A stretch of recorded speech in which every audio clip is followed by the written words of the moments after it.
Hello and welcome to the Real Film Podcast with me, Corey. And me, Phil. Hello, how's it going? And today we are doing a Pixar tournament. So we've done these tournaments in the past. They are knockout stage tournaments, and we're just going to try and decide what the best Pixar film ever made is. I know this has been talked about a lot, but we want to give it our own stamp, And this is going to be based on March Madness. Phil will go into the seeding and that in a minute. Just a quick disclaimer, we are doing 16 films, so we've had to leave out 7. And I know people are going to hate on us I'm sure someone will hate on us for this. The 7 we haven't included are the 3 Cars movies. So for any Cars fanatics out there, we apologise. Good Dinosaur, Bug's Life, Monsters University, and Finding Dory. So that is what we're doing. I'm sorry if you don't like those 7 that are missing. But Phil, are you excited? I'm very excited. As you say, we've done one of these before, just us, and it was a long slog, but this isn't going to be so much of a slog. This is a lot less films. So basically, what we've done is, as Corey says, we've taken the concept of March Madness and whittled it down to 16 of Pixar's best films. What we've done is these are our 16 favorite films from Pixar, and then we've, using their IMDb scores and how many people have rated it, we've categorize it into 4 groups, and then those groups are seeded by whatever their rating is. So it worked out perfectly that we managed to name the groups after a director. So the first group, which has the top seed of all, is the John Lasseter group, which has Toy Story as the seed 1, and Toy Story will be facing up against Brave. And then to round out the John Lasseter group, we have Toy Story 3 against Soul. Our group 2 is the Andrew Stanton group, which is Wall-E versus Onward and Inside Out versus Incredibles. Oh, Jesus. The Lee Unkrich group kicks us off with Coco versus Toy Story 4 and Finding Nemo versus Ratatouille. Oh, yeah. That's a tough one. And then the fourth one is the Pete Docter group, which is Up versus Incredibles 2, and then Monsters, Inc. versus Toy Story 2. Oof. Now, if you couldn't tell from that, this is the first time Corey's hearing all of the matchups. We tried to do it as close to the time as possible, so there would be no sort of thinking about it in our heads. We want to have as much time to talk about it between ourselves. So should we kick it off with the very first seeding, which is Toy Story versus Brave? Now, how do you feel about both films? Is there one that you feel like you want to chat about first, or? I don't really know if there's one first. I think I mean we've obviously did a bit of rewatching for this, and I did rewatch Brave.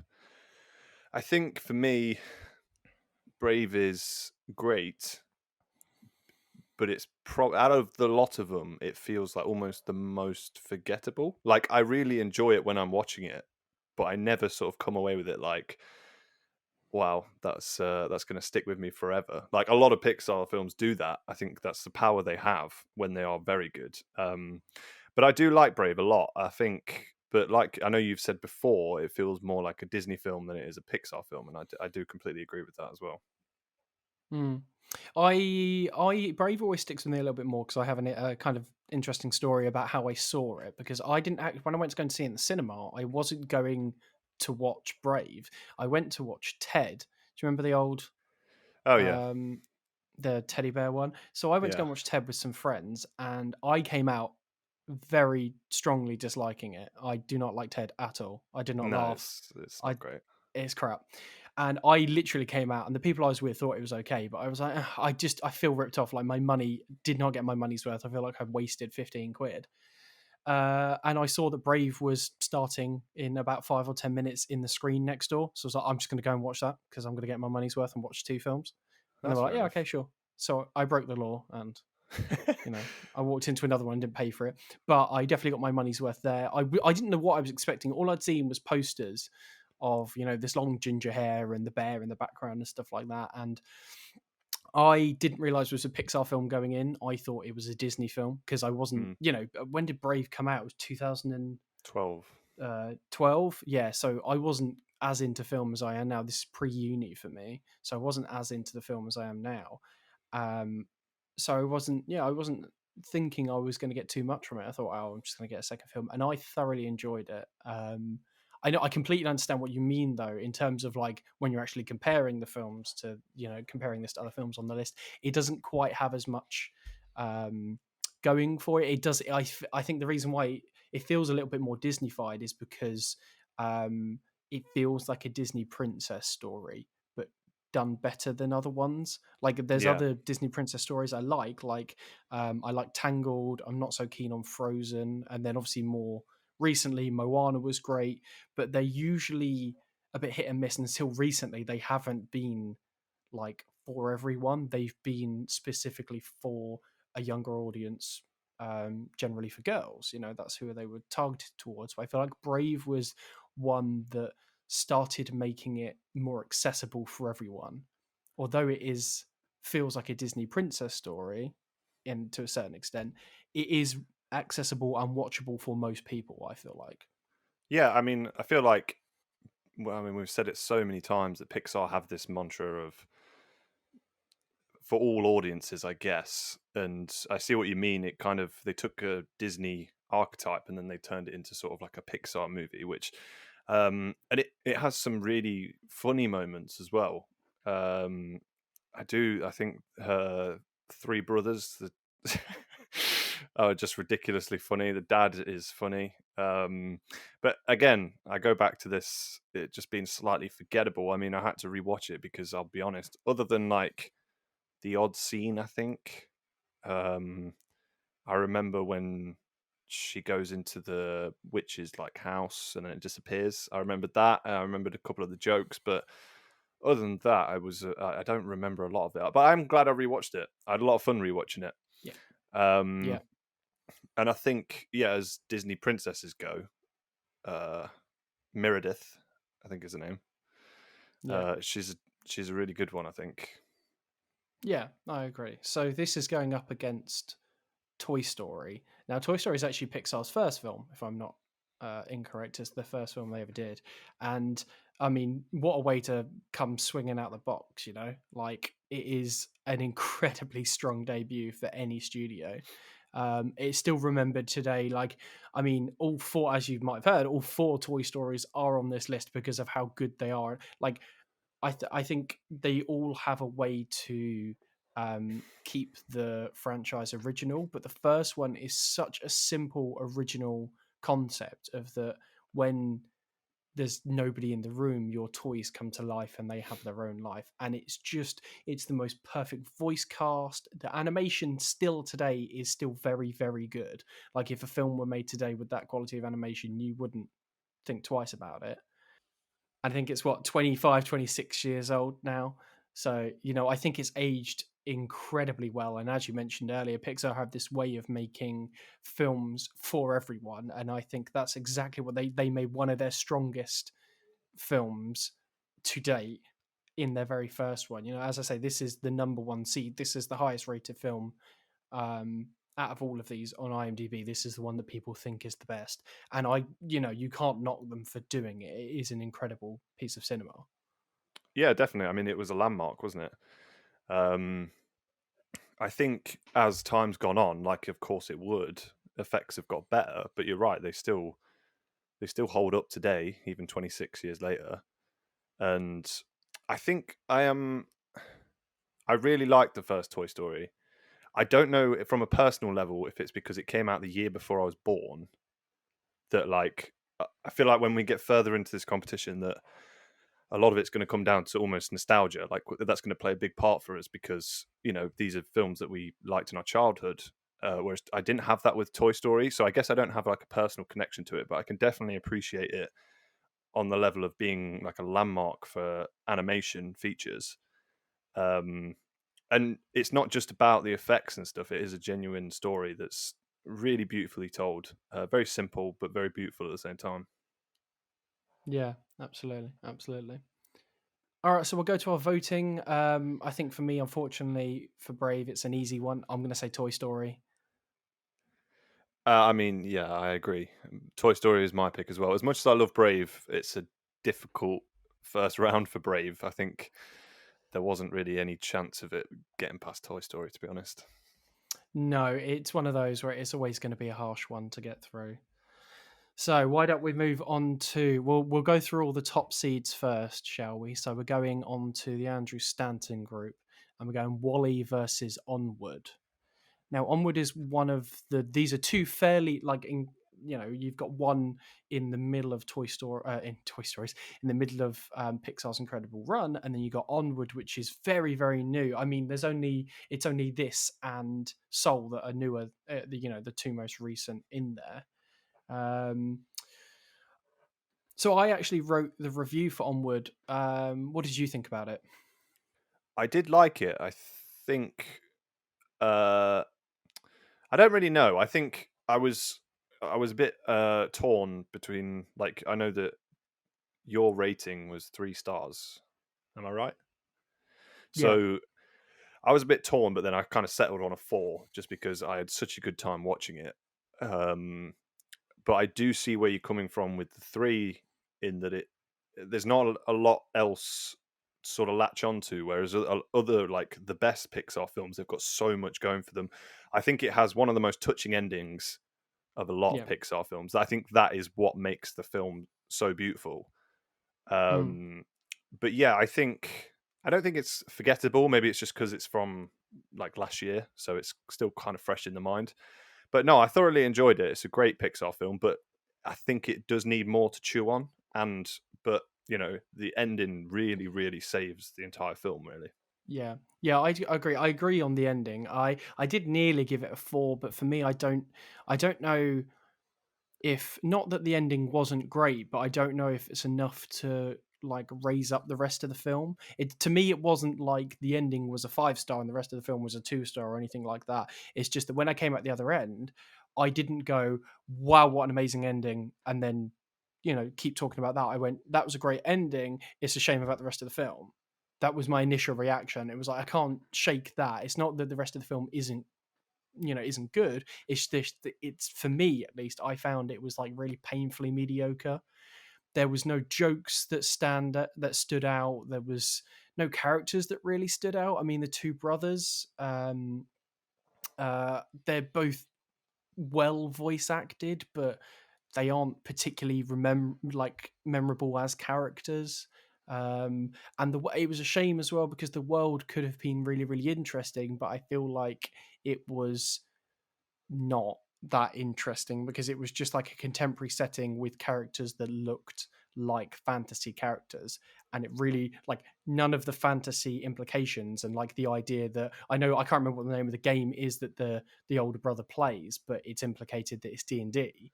And I don't know, I feel like it didn't actually have any effect on the story that they were like these magical characters. Like if you change them to human and then they get this staff and they learn magic, does it change all that much? And I kind of feel like it was for me, I just felt like the film was, it may seem a bit harsh saying this, but I just feel like it was wasted opportunity. yeah, I do um get that. I but think maybe I would disagree a tad, in that the point is that they are creatures who have forgotten their past, which also, and I know what you mean. There is so much room for exploring this world that's basically our world, just with mm, like imaginary creatures. It's a really interesting thing that they didn't explore, but at the same time, the thing about getting the staff and that, I think it's also reflective of them almost not forgetting their dad, but I think it sort of mirrors that idea that something in their past is it's something in their past that they have forgotten, kind of like their mm, journey kind of speaks for the entire world's journey slightly. And like, I'm yeah, in agreement with you completely about the world building. I think it could have been so much more. And I actually yeah, think the Chris Pratt character is slightly, I mean, he has a nice moment at the end. Obviously, we've come back to the end, but I think his knowledge of that game kind of just acts as a crutch for the movie, just to, you know, yeah, yeah. I episodically make its way to its end, basically. Yeah.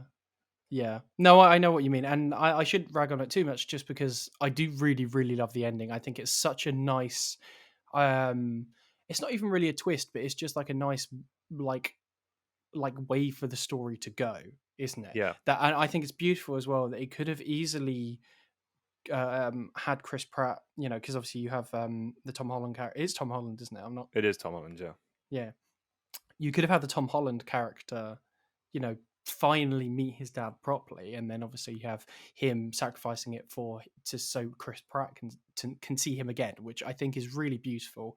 But then you don't even get to see that conversation. You see it from Tom Holland's character's point of view. Through the cracks. I can't remember what it is. There's something surrounding him. Is it the it's the carcass of the big dragon dragon thing? rock monster thing.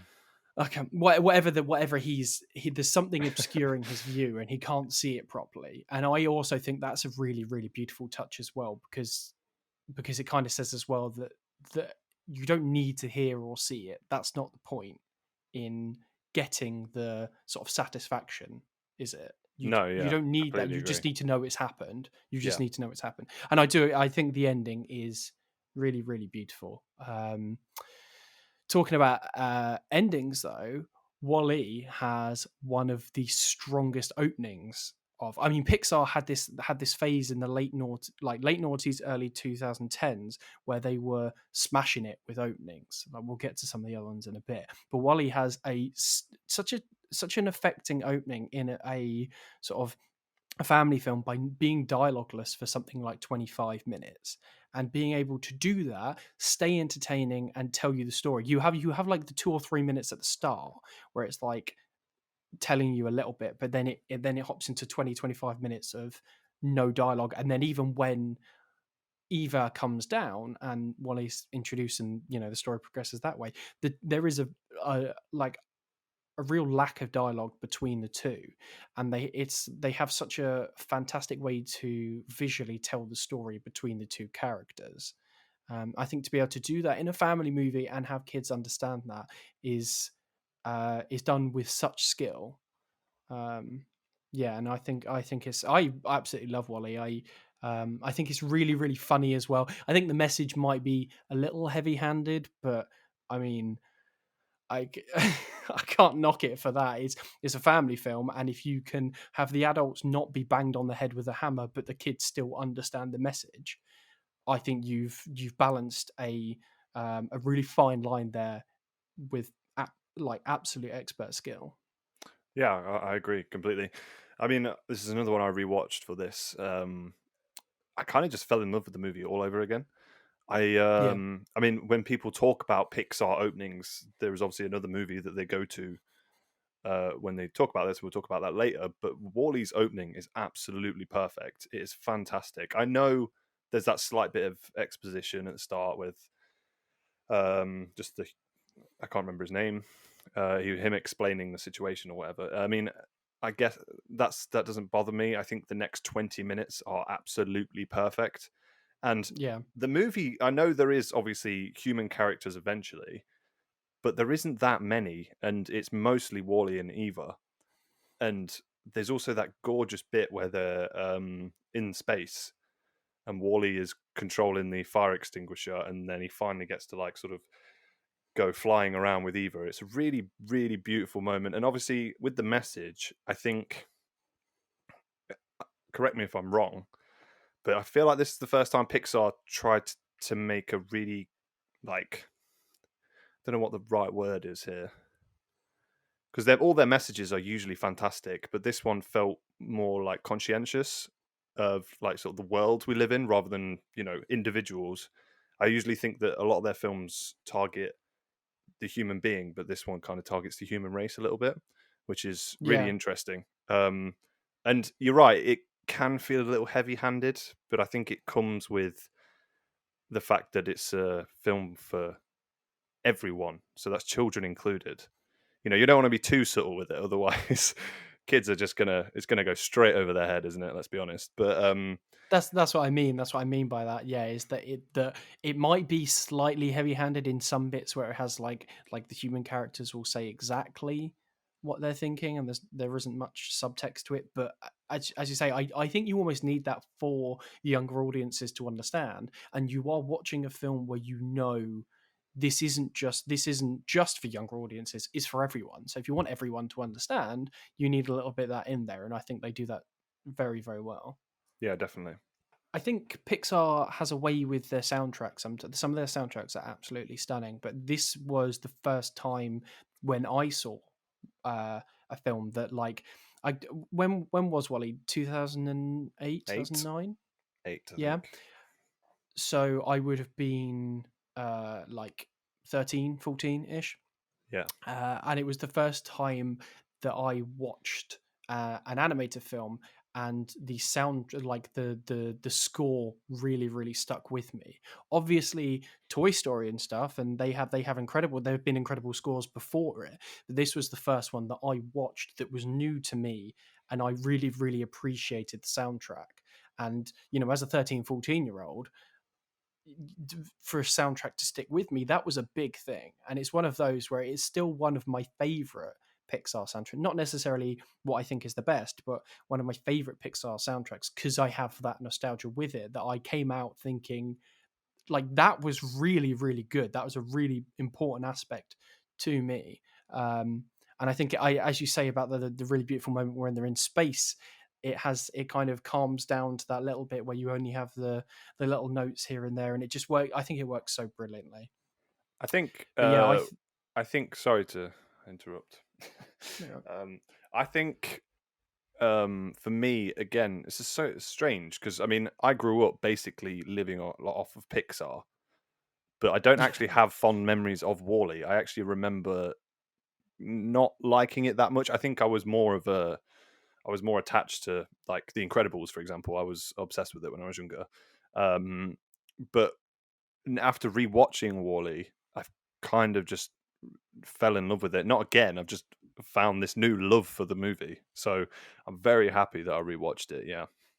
So let's get down to voting. I think for me, a lot of the time in these early rounds, you're probably going to be able to tell which way we're leaning.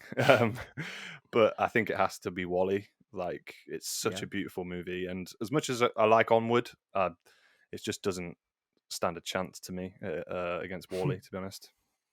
Yeah, I'm the same here. Wally's going through now. As Gory says, some of these early rounds are going to be easier. That's just how March Madness works. You might get a dark horse beat what would arguably might be a more obviously better film, but then in that way you also get all the best films going through as well, don't you? So should we move on to the next one then? Let's So do we're it. in the Lee I'm ready. Unkrich category. Are you? Okay, Because I'm this one ready. is Coco versus Toy Story 4. Oh, I'm not ready. Coco is a very very special film.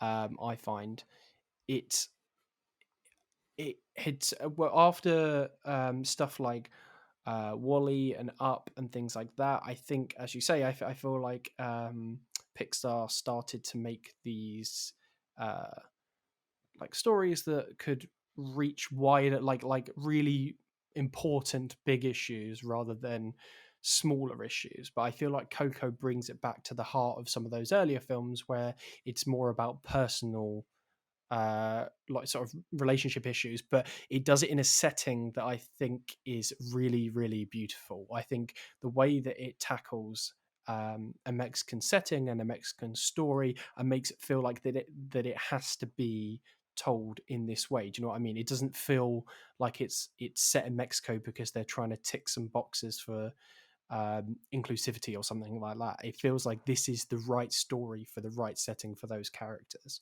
Um, and it was one of probably, I know this came out in 2017, but it was one of the ones where I don't cry at films very often, but I cried. I bawled my eyes out to the end of Coco. I've watched it a handful of times now, and we actually did a list of um, scenes in films that you could watch without seeing the rest of the film. So you could take them out of context, and they would still be really, really great. And I chose the scene at the end of Coco where Miguel plays "Remember Me" to his mama Coco, and that scene still makes me cry now. I've watched it 4 or 5 times, the film as a whole, 4 or 5 times, and I still well up at it because it's so emotional and it's so well done, and it hits that like that when Disney and Pixar came together, they started to do more original songs played like actually sung by characters in their films, which is something that Disney's always done. You have these original songs in the film sung by the characters, but the way that he performs it is so beautiful and so stunning as well. And I mean, much of the like I could go on about Coco for a very long time because the when they go to the land of the dead and everything like that, it's stunning. The visuals in it, I remember when Coco comes across the bridge and he sees it for the first time.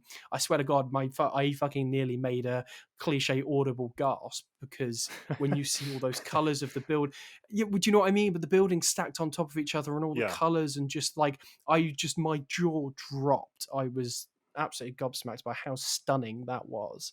I don't know how you feel about Coco. I'm hoping the same. Well, I mean, I'm not going to say that I don't cry at movies because I cry at every single movie. So, uh, but no, I mean, it's such a beautiful movie. I mean, visually, it's. I think. I mean, I know that Pixar seem to get better every year, but I think in terms of the representation and the importance of like the vibrance in the city, visually, Coco is probably the best Pixar film in my opinion. But I think the story is just beautiful as well. And like you said, it's really self-contained, but it's very important representation as well. And it's like I said, it's not ticking boxes. What it's doing is finding a really important and really interesting part of a culture and basically celebrating it. And I love that so much about Coco. But it never sacrifices story for visuals or for representation. It's such a touching story and has a lot of twists and turns in terms of for the whole time Coco thinking that he needs to like chase his dreams and stuff like that, and forget about family tradition a little bit. But it's got some beautiful twists and turns in it, and in my opinion, it's just one of the best films of that year, without a doubt. And it's a strong year as well, 2017. Um, Yeah. Such a beautiful movie. I think with this one, I know a couple of years before that there was a movie that we'll get onto again later, which I love. But I think again, we talk about like this great stretch for Pixar, but Coco for me and this other movie we'll talk about later, there was a reminder for us just how good Pixar can really be. Um, and I think, like you said, I mean, it's so moving as well in that last scene. I cried, okay? I Yes, cried yes. like I do Understandably at so. everything. It's a moving. Did you cry to Toy Story 4? Because Toy Story 4 has a very affecting ending. I think for people like us who have grown up with Toy Story, I know you say that. So I was born the same year that Toy Story came out. So there's going to be an audience a little bit older than us that would have seen Toy Story in the cinema and stuff. But Mm, as young as I can remember, I was watching films like Toy Story. We have literally grown up with these characters. And when I heard there was going to be a fourth one, I was a bit like, Toy Story 3 wraps up the bow beautifully. The ending of Toy Story 3 is fantastic. This feels so unnecessary, and I still think to this day, I still think it's probably the best, most unnecessary film ever made. Do yeah, you I know what I completely mean? agree. Like Yeah, yeah, it is wildly, massively unnecessary. It did not need to be made, but it's fantastic. It's so good. yeah. And you talk about visuals as well. It might not have the same strong visual style that Coco has, but in Mm, terms of like actual technical quality, it is insanely like bogglingly like high quality, isn't it? yeah. Did you? I don't know if you saw like when the film was going in the press circuit and stuff like that. They were releasing stills of like the close up of the dog's fur and stuff like that. Oh, How it's they it's amazing, isn't it? animated each individual hair. It's just like I. It's crazy. It's crazy how far technology has come. But yeah, did you cry at the end of Toy Story 4 Of course, I cried at the end of Toy Story 4. though? Silly question. I'm gonna like save this question for the rest of the tournament. I've probably cried at every single film in this tournament, so it's kind of a it's kind of a moot point really when it comes to me arguing in its favor. But no, you're right. It is like the best, most unnecessary movie. I think part of me, what I love about the Toy Story franchise is that they obviously hold it so close to their heart at Pixar that it's it's obviously the movie that basically started their feature um, careers, and they obviously don't want to demolish that by creating pointless sequels. And I know Toy Story 4 is again a bit unnecessary, but they put so much work into it and they just make sure that it's so good. And Toy Story 4 is the more times I've probably watched that movie, the like so many times, just because obviously I haven't. There's a nephew in the family, and that's all he wants to watch. But it seems to get better every time I watch it as well. I think it's quite interesting as well. I think they managed to do something a little bit different with every Toy Story film, don't they? You know, the first one just has the toys coming to life and then getting into some danger when they go outside, and as they go along, you get a really interesting variation on that every time, and it's just quite funny that you compare that to this current one where the toys get caught up in a circus and in the Yeah, shop where you have these animatronics and stuff coming to life, and they're a little bit evil and stuff like that as well.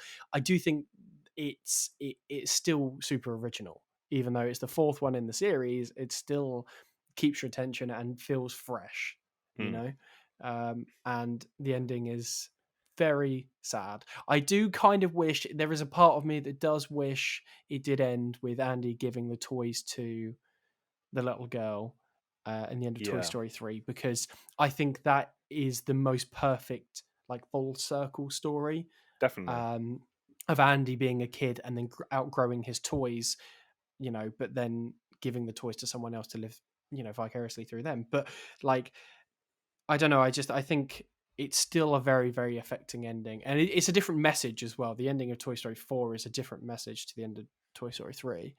Um, we shouldn't be comparing these too much because 3 is also in here. We're talking a lot about a film that we haven't got to yet. I think But I think Toy Story 4 for me, when I watched it, obviously the first three, fantastic about, toys and their connection to their owner, and it's great. But this one felt like it was Woody's movie. It was almost like a sayonara to their most iconic character. mm, Maybe arguably Buzz is also there, but I think it's when like you said, it doesn't really need to happen, but you're so glad it has happened, basically. yeah, And that's why it's so yeah, great because it was so unexpected as well. I think when I heard Toy Story 4 was going to be released, I was thinking, okay, this is where they've ruined Toy Story. This is the cash grab that Disney have been after. Because I can't imagine how much like merchandise and stuff Toy Story franchise has raked in over the years. Um, and yeah. I just felt like this was going to be a cash grab, but no, I've learnt my lesson just to have complete faith in Pixar every time. So I think it's voting time. This is probably the most difficult one yet. I Mm. think out of the three we've It done. is the most difficult one yet, but I've got to go with my heart for this one, I think. And for me, my heart goes to Coco. It hits me like on a different level emotionally.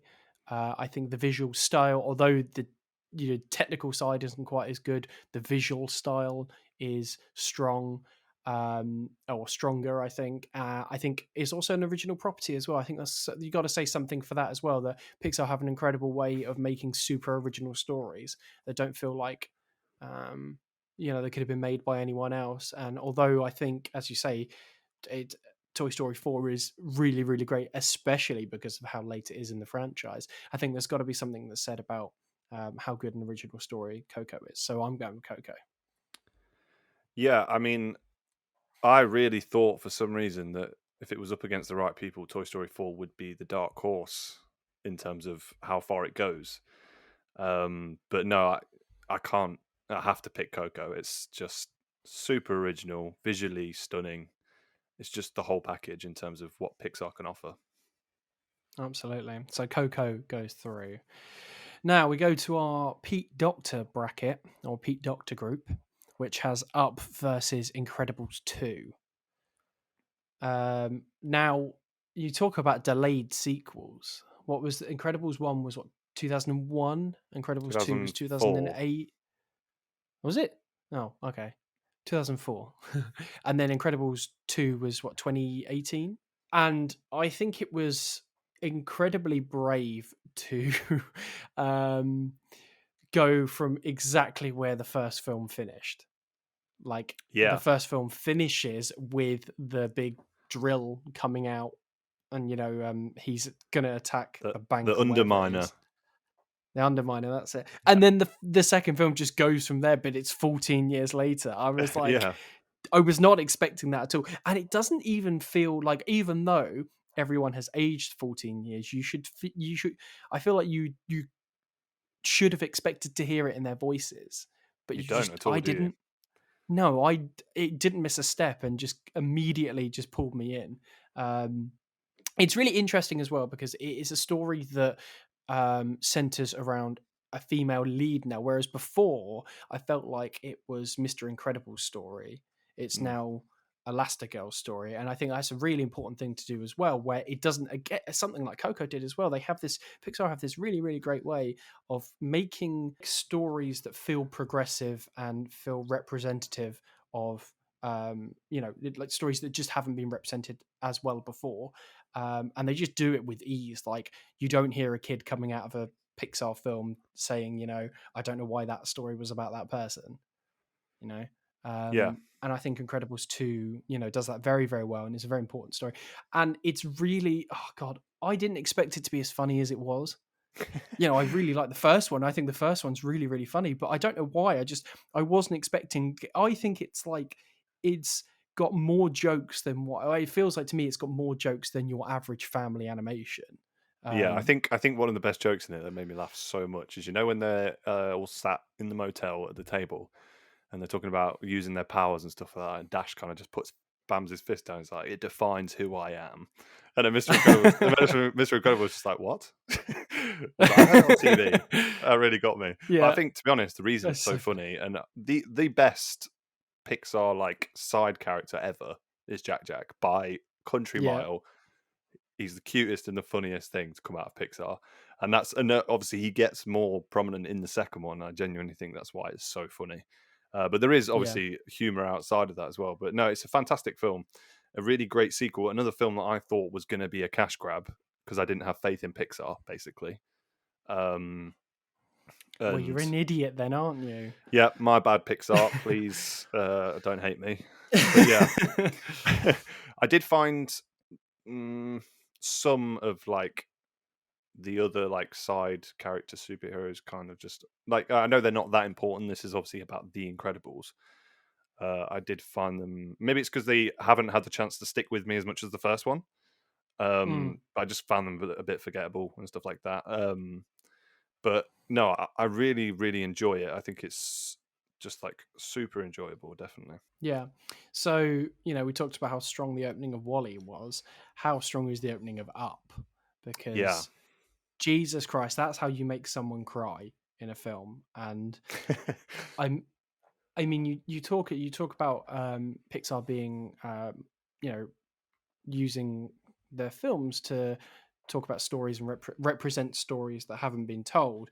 The way it talks, like, just touches so delicately on um, like the miscarriage section of it, Oh, definitely. and Yeah. then and then the death as well. I just think the way it does that is so delicate, and like I feel like everyone can understand what's going on. Because you have it's just so unexpected as well. You have the house being painted, or sorry, the nursery being painted, and then it just moves over Hmm. to them in a doctor's office, and she's crying while holding her stomach, and then it moves over, and they're older and they don't have a kid, and it's like everyone can understand what has just been done, like what Yeah, they've just definitely. told you. But it's almost like as well, I think something that opening does as well that's really strong is it doesn't give you time to really really dwell on one thing. It Yeah, tells you, but then you've got to move on. Life keeps moving, is what I feel like. I feel like that's as well as it something of I feel like visually they're trying to tell you when they're moving from the left to the right in the way that they're sort of showing you these different rooms. I feel like they're visually trying to tell you life moves on. You have to keep going, definitely. and it just doesn't give you time to really really dwell on one thing before you know it. His wife has passed and he's alone, and that's something that I find so beautiful as well, is that it kind of it tells you like his entire life story, like them meeting, which has dialogue, and then it has this dialogueless sequence into him being alone. It's like before you know it, you're old and alone in your house, and all these buildings are being constructed around you, and your idyllic life is not so idyllic anymore. Yeah, I But mean that's just it's the opening. yeah, I mean it's the best opening that Pixar I think has 100%. Um, my thing as well is that like you said, it doesn't give you time to dwell on it, and it's doing that in a really good way. It's just it manages to tell a beautiful life story in like 10 minutes, and it does it like effortlessly, and it's so Yeah. beautiful. My problem with Up is that everything afterwards doesn't keep up with the quality of the beginning. When I was younger, I felt exactly the same, maybe not quite as well spoken. But that was always my problem with it, is that after that it feels really, I don't want to say run of the mill because that feels harsh about a movie like Up, but I just felt like they could never find that level of like craft and emotion for the rest of the movie, and it always deflates the final product for me. Mm, It's a fantastic film. I do enjoy it, but after that first like 10 minutes, I can happily just turn it off and then. yeah. But I yeah, do agree. I do think that it is still really, really great until there's a moment where it dips into this is good but not great for me, which is when they get to Paradise Falls and they come across it's the childhood hero of the main character, Carl, Charles Munch. You come across this explorer in the middle of the woods. I there That's where the pacing kind of hits a bit of a wall for me, because I don't know why some of that stuff is there as much. Like you have the scene where they're having dinner and you kind of find out he's a little bit evil, but it's like I don't know. This is all just kind of like a little bit run of the mill, like you say. I know that the rest of the film outside of that isn't, but there's just this bit in the middle where you have like a few scenes where it's just like it kind of felt like they were just hitting like, okay, we have to do this because this is how the story needs to go. Do you know what I mean? They were yeah, like, okay, this is how a story is. This has to happen.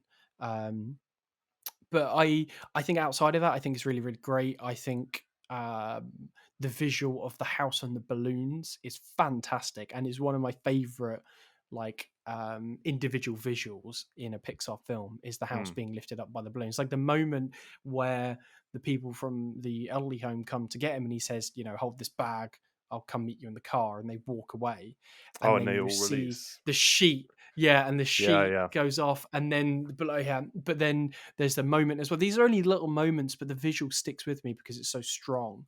Of when the balloons are starting to run out of the helium inside of them, and he's really, really struggling to pull it. It's like his lowest point in the film, and he's struggling to pull this house. It's just like skating along the floor, and the balloons are starting to break away from each other, and you Yeah. still have like this core of like them stuck together, but then you have like individual ones starting to pull away, and it's stunning. I thought it was absolutely like you have this sort of orangey yellow sunset in the background, and you have these really strong silhouettes. And yeah, the visually, I think that film is superb. I think narratively, it gets stunted by some moments throughout. But I totally agree. The opening is the strongest bit by far, and the rest of the film doesn't match up to that. But I still think there's some really great moments throughout. Yeah, definitely. I would agree. I think especially that first bit when all the balloons are like released from that sheet, it's such a gorgeous thing. And then it's like gliding around the city, and then everyone can see it from Yeah. like different rooms. But I see what you mean about like the Charles Muntz bit. It does deflate. I kind of didn't really like any of the side characters that are basically there for humor. The dog, What, like the kid or well, yeah, the I kid, really the like dog. the dog. Nah, I mean, I yeah, didn't like it's so any of the other it's dogs. I like the one dog that follows them, because the other dogs just feel like run of the mill characters. But there's something about the way that he talks, where he has this like excited way of talking, but it's really monotone, and yeah, he's just yeah, saying the same thing in every way. And I yeah. just that really gets me, that he's just the way he'll say a line, but it's the same inflect and like emotion as another line that has completely different. I just thought that was really funny. Yeah, I mean, I But, like the overall theme of it, of being able to find your own adventure mm, outside of grief. Basically, I think that's a really great theme. But I don't know what it was. I just couldn't. None of the characters stuck with me really. But like I said, I enjoy the movie when I watch it. It's really Mm. fun. It's a really great adventure film, and themes are great, and visually it's fantastic. So I'm not gonna besmirch it too much. There are some problems I have with that movie. Right. Okay. So let's do the voting on this one then. Do you want to go first? What are you thinking? Up or Incredibles 2? Um, I think for me, I'm gonna go Incredibles 2. Uh, Ooh. I think because I have when I watch Incredibles 2 from start to finish, I can enjoy it on the same level, but with Up, it's immaculate for the first 10-15 minutes, and then for me it starts to deflate. So Mm. kind of going with consistency, to be honest. And Incredibles 2 is really fantastic. So that's why I'm picking Incredibles 2. I don't know why I thought you were going to go for Up, and I'm going Incredibles 2 as well, and I thought I was going to have to give you fisticuffs on this one. I thought I was going to have to fight you to get it through. But I totally agree. I feel like Incredibles 2 is far more consistent, and I don't think anything in Incredibles 2 matches the opening of Up. But Hmm. I think everything else after doesn't match anything in Incredibles 2. And I Yep. feel like there's not quite as high of a ceiling in Incredibles 2, but there's better stuff overall. Do you know what I mean? I think it's Yeah, the way of definitely. I saying it. feel like I do feel like with Incredibles 2, like you say about this ceiling, I think what you have to achieve with Incredibles 2 is to be a worthy sequel. Whereas Mm. Up has more pressure of being a Pixar original. Um, and while it does succeed, because many people love that movie, it just is a little deflated after the first like 10 minutes. So yeah, I think we made the It right it's choice. deflated. It's deflated like the balloons are at the end. Yes. It deflates like the balloons deflate as the film goes on. So does the film itself. Yes, that was all done uh, intentionally. We're just that smart. So that concludes round one, we'll call it. Well, it's part one of round one, we'll say. But thank you for listening. Look out for our next podcast, which potentially will be part two of round one. You can listen to us on Spotify, pretty much anywhere you can find podcasts. If you want to tweet us any abuse for leaving cars out, then you can find me at CospJord. and me at Philson Wilson. Thank you very much.